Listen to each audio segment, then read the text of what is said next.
Hey guys, welcome back to my channel. If you're new here, what's up? Don't forget to hit like and subscribe. So today is an oldie but a goodie. We're going back to some basic education that some of you may or may not know or may need some additional information in. So we're going to be talking about cleaning your products, disinfecting your products, what should be disinfected, what should not be disinfected, which might be surprising, and all that good stuff. But first, let me ask you, do you know the difference between cleaning, sanitizing, disinfecting, and sterilization? I'll give you a minute.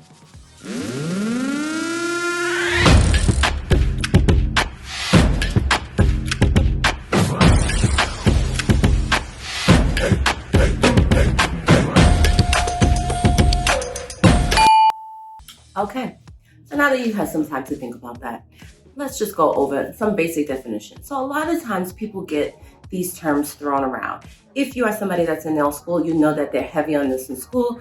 They're heavy on this topic when you are taking your state board exam for your written. A lot of the questions have to do with cleaning your products, disinfecting, sanitation, sterilization, all that good stuff. So you need to know not only what each one is, the process behind it, the procedures, but also you need to be able to just differentiate between the two.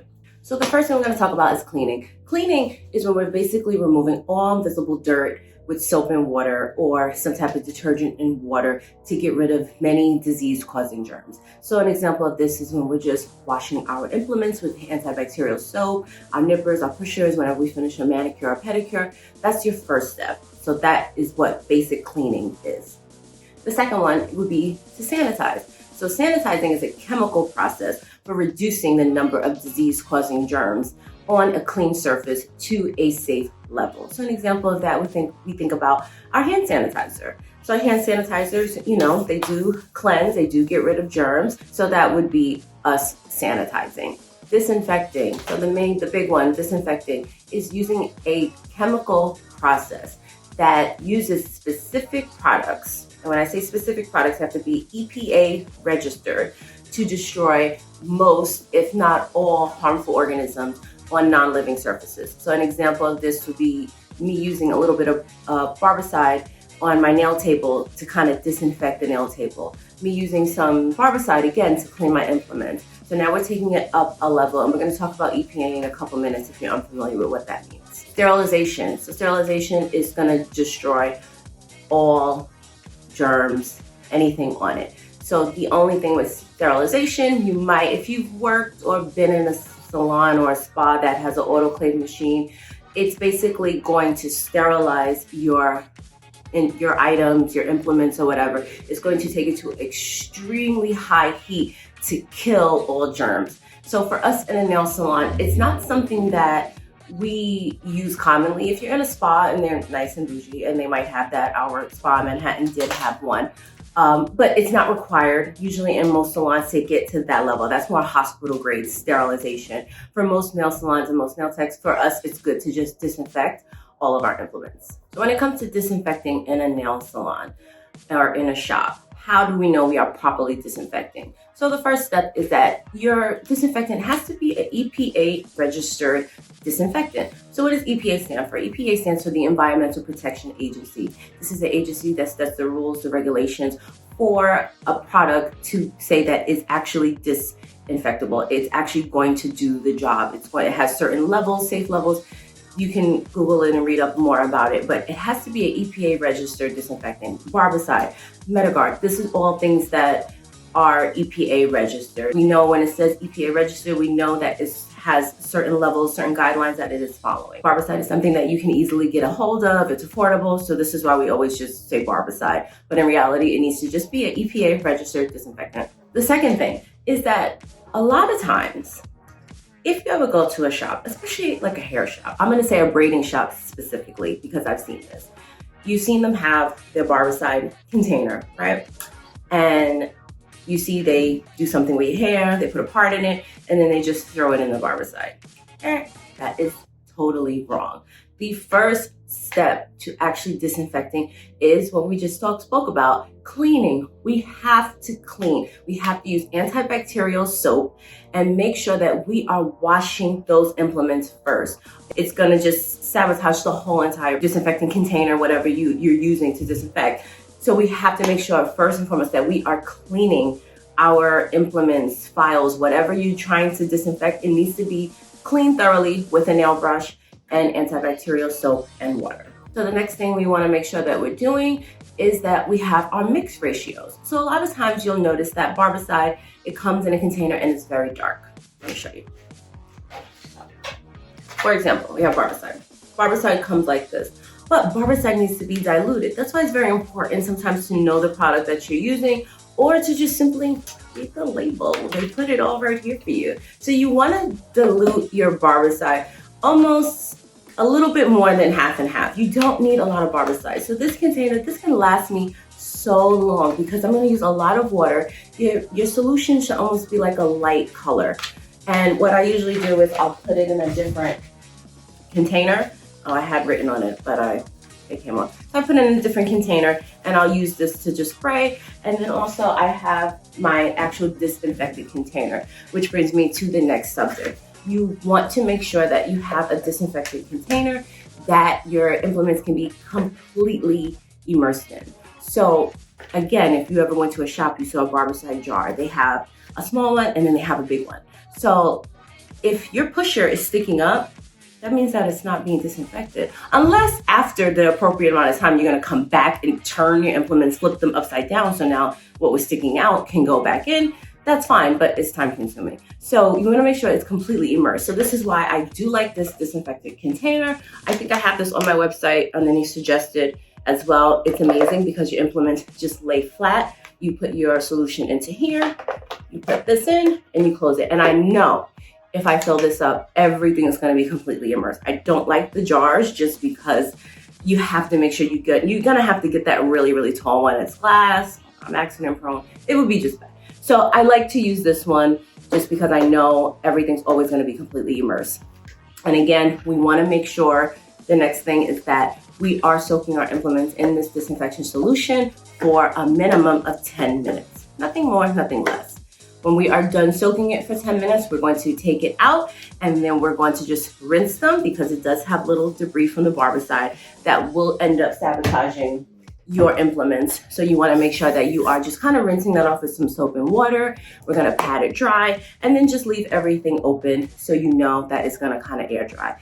This is another reason why it's super important that you have several sets of implements throughout the day. I have about 5 or 6 sets of implements that I use because I am cleaning one, I gotta keep moving. If you only have one, and that means that you're probably not gonna be doing everything for the right amount of time, or you're not gonna be doing everything at all. So we wanna make sure we have several implements that we are working with throughout the day to make sure that we can disinfect as we go. Sometimes, I'm not gonna lie, I'll do the cleaning part, and if I'm busy, I'll just kind of stack them. I usually have like a little tray here that I keep on the side, and I'll dump everything in here and then I'll disinfect at the end of the day because I have a bad forgetful habit of throwing it in the solution and leaving it sometimes overnight. I'm not gonna lie, 10 minutes goes into 10 hours.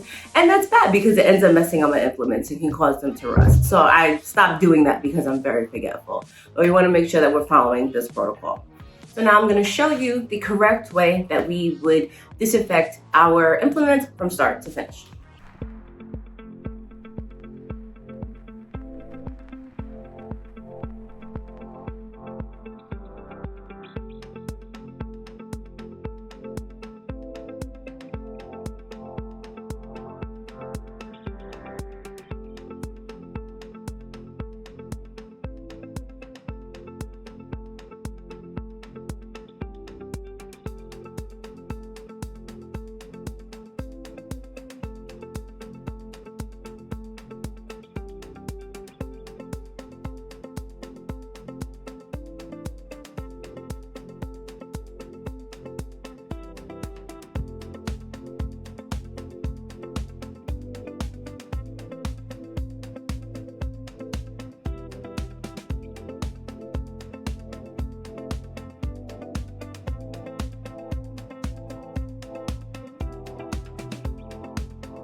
So after everything is done and dried off and I'm done disinfecting, what I like to do at the end of the day is I like to put everything into these pouches. So while these pouches are technically for autoclave machine, I do like them because it just lets me know what's clean and what's not. So I know each set is clean and ready to go. So, oh no, I do. So I keep all my stuff in these pouches, and also it's good because customers like it. Every time I do a pedicure or a manicure, I bust this open. It's fresh. They know, ooh, it's clean. They love that. They love to see that you are clean and you're doing the right things. A lot of places don't. I'm telling you, sanitation and disinfection, it will take you a long way. I've had a customer tell me she comes to me because she likes how clean I am. I'm like, cute, what about my work? But nonetheless, so I like to just make sure that they see that everything is clean every single time they come. And like I said, I know the pouches are for sterilization, but it's a better look, and it helps me know what I have is clean and what is not. Okay, so let's just briefly talk about some of the things that we should be disinfecting and cleaning, and some of the things that we should be tossing after we're done with the service.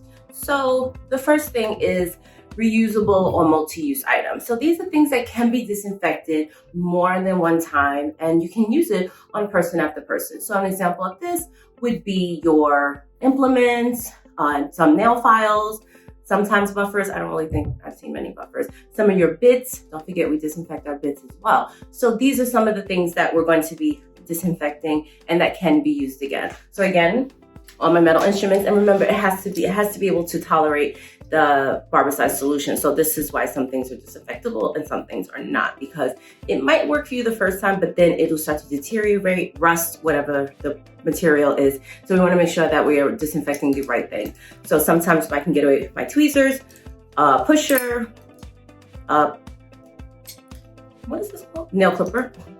We're going to be doing nail clippers. So these are some of the things that we can be disinfecting. Also, a lot of times people think that we can't disinfect files. So we can disinfect files, but it has to say it. So a lot of times you'll see it. Sometimes it's super small and you'll see it very small right here. A lot of times it's right in your face. So we have it. What you see right here, clear as day, washable, disinfectable. This is why I stick with certain files, because I like to reuse them, especially the pedicure ones. So again, this is another used one. This is by Tropical Shine. I do have this on my website as well. Love, love, love this. This is a 180 zebra, and then they have the 180 black one. I like that as well. There's another one that I think I also have on my site too. So this is a 100 180.